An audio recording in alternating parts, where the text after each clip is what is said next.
ছত্তিশগড়ের বিজাপুর এবং কাঁকুড় জেলার যৌথ বাহিনীর অভিযানে মৃত অন্তত 22 মাওবাদী। দুপক্ষের গুলির লড়াইয়ে শহীদ হয়েছেন এক সেনা জওয়ান, গুরুতর জখম হয়েছেন আরও 2 জন। শেষ খবর পাওয়া পর্যন্ত গুলির লড়াই চলছে বলে ছত্তিশগড় পুলিশ জানিয়েছে। মিলেছে প্রচুর আগ্নেয়াস্ত্র ও বিস্ফোরকও। চলছে তল্লাশি অভিযান।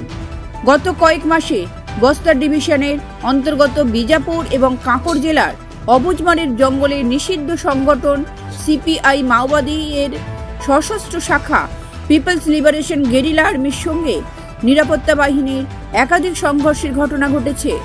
মৃত্যু হয়েছে বহু মাওবাদীও।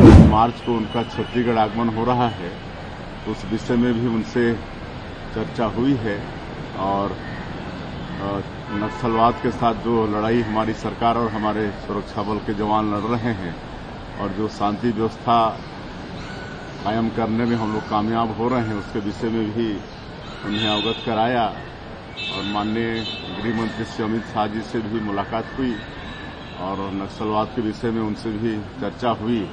ब्यूरो रिपोर्ट, लॉटरी संवाद।